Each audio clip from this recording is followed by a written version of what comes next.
So you've just graduated with a law degree. You've finished with all your coursework, all your case law readings, all your library breakdowns, and now you're wondering what happens next.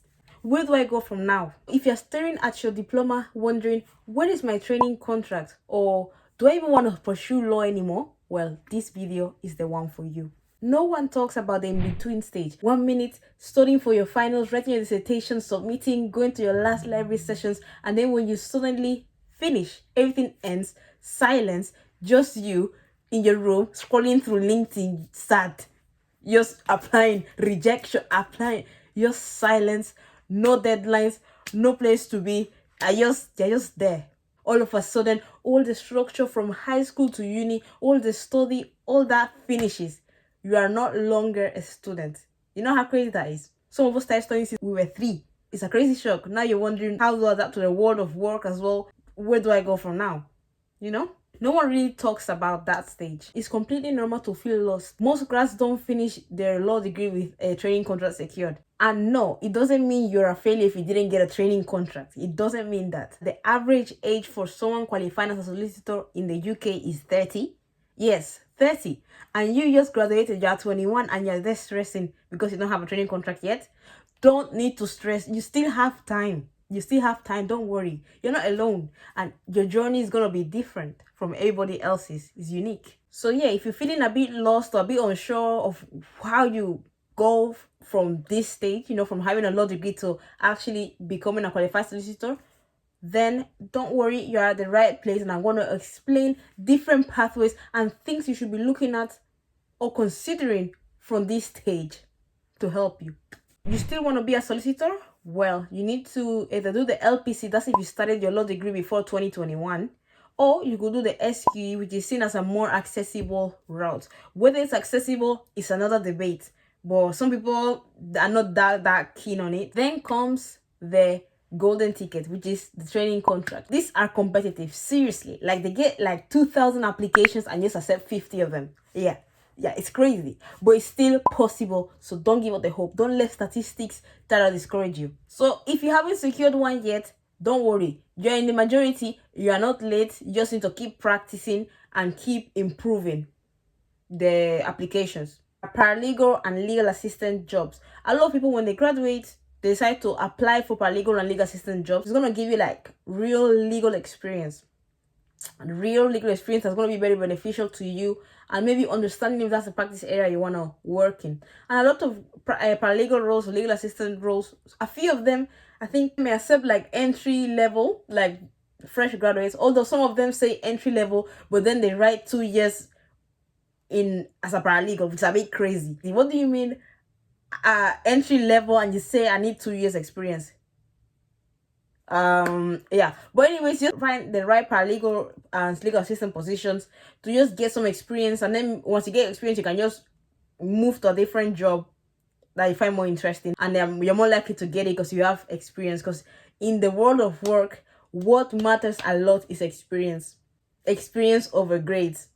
It pays, so you can get some money getting your legal experience as well. And also if you do like a paralegal role, legal assistant, because you've been working there, you understand the firm more and everything, you could apply for a training contract at that firm to become qualified at that firm, and you're already going to have some knowledge of the firm and everything, so it could help you maybe get a training contract, and then congratulations. So do not be afraid to start there.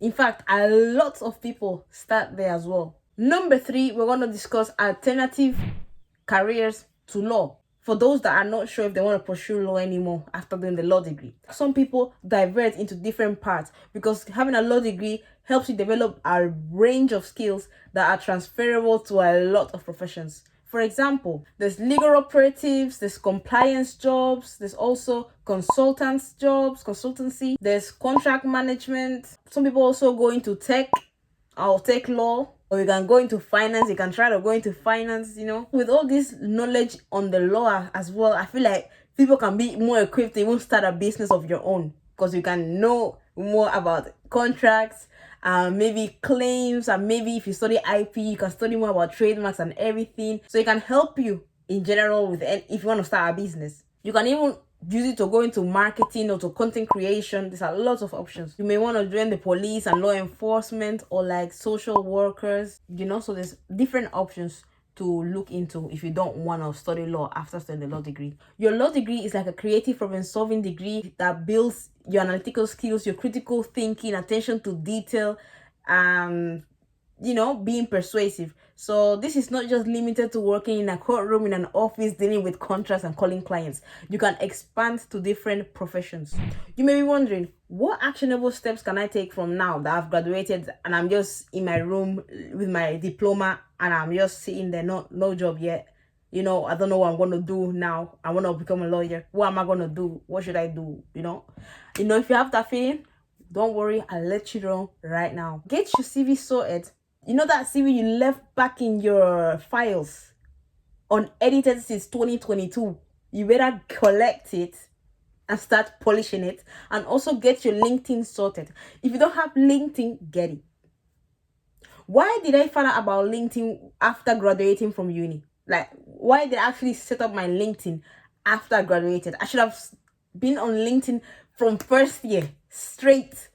Even from year 13 or year 12. I should have been on LinkedIn already. Keep your CV up to date in terms of like structuring. Something I learned when I was watching some of the CV videos on how to make my CV most appealing for like recruiters is the first bullet, but the first words of that work experience. Because apparently, employers don't necessarily read your CV fully, like line by line. They just skim through. They skim through quickly. Instead of saying, as an employee of Dior or as an employee of Gucci, you can say tailored the advice to fit the customer's particular needs, organized and planned different events effectively to meet the deadline or whatever. You see, starting with the word organized. Don't waste word count because I don't know if they read all of it. LinkedIn is very good for one main thing: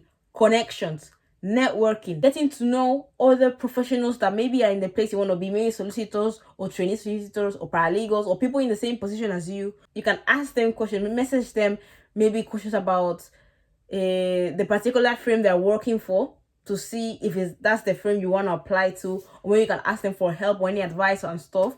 So it's basically a place of professionals where you can learn from each other, help each other, and yeah, it's just like Facebook for jobs. Apply smart, don't apply wide. After doing some research on law firm applications that were successful, I realized that my applications were not necessarily tailored, like proper tailored to the specific firm. Because imagine, they're getting 2,000 applications, some of them. Imagine just basing your application on their website. I bet it's like 1,500 people that did the same thing.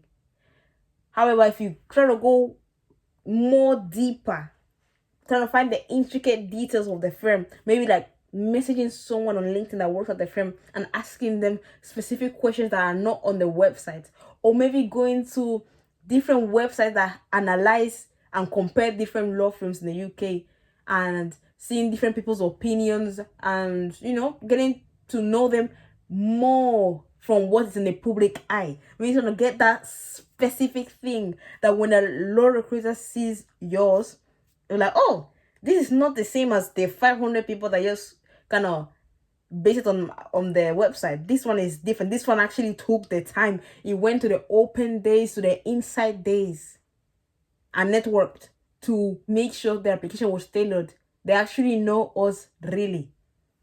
I think that one is the one I'm most likely to take. Because my application, I remember when I was applying, it was kind of very superficial. I just used the company, I just used the website. I just based it on the website. Like saying, oh, the practice areas are so cool. I'm exaggerating. But the thing is, how is that special? Because every single law firm has like similar practice areas. So why do you pick that one? So you have to make sure it's intricate details that apply only to this firm that does not apply to other firms. You get? So they know that you actually really want to work there. You're not just applying. Like, they know that you took the time to research and that you know them. I see you. We see each other.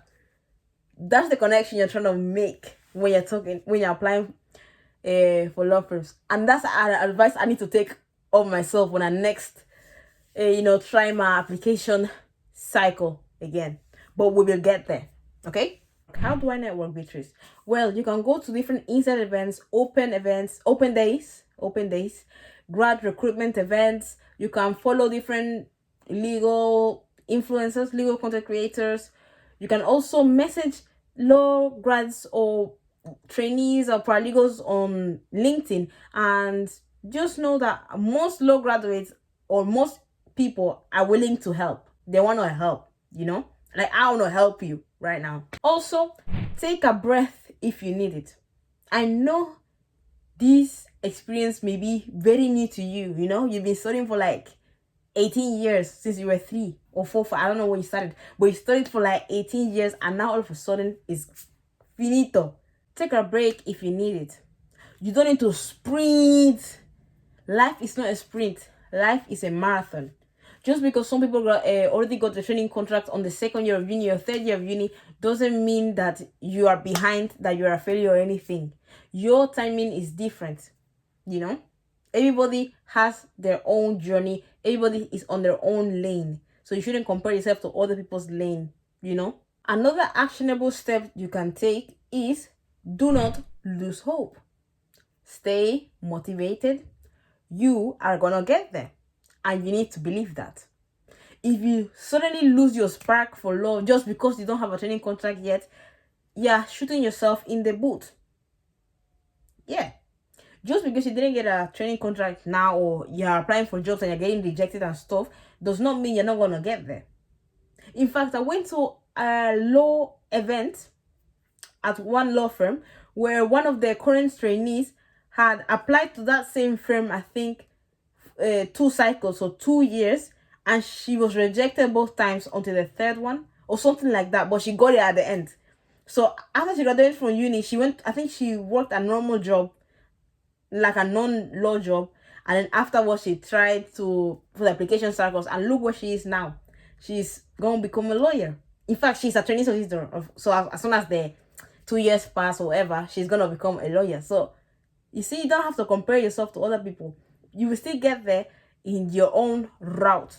Don't compare yourself to other people. If you're feeling overwhelmed, don't worry about it. There is a way forward, and you're not alone in this. Thank you for watching. Drop down in the comment below where you are at now in your post-grad journey. Subscribe to me if you want more real advice of life as a law grad or as a law student, or my life trying to pursue my dream to become a solicitor. Thank you guys for watching. Have a nice day. Bye. And congratulations to those who graduated or are going to graduate soon. See you.